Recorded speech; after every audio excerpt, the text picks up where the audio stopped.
వచ్చి నీ కళ్ళాపి జల్లి ముక్కేసి వెళ్ళావి నిదరిక రాదు అన్న నిజముని మోసకుంటూ మది నిన్ను చేరుతుంది చిలక తనకొక తోడులాగా వెనకని సాగుతుంది హృదయము రాసుకున్న లేఖ వెన్నెల్లో ఉన్న నిజంగా ఉంది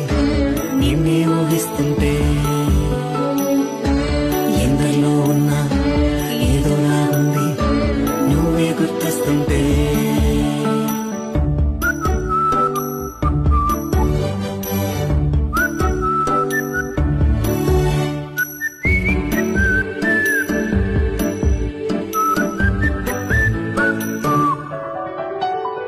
నీ కొమ్మల్లో గువ్వ ఆ గుమ్మల్లోకెళ్ళి అంటుంది విన్నావా నీ మబ్బుల్లో జల్లు ఆ ముంగిట్లో పూలు పూయిస్తే చాలన్నావా ఏమవుతున్నా గానీ ఏమైనా అయిపోనీ పర్వాలేదన్నావా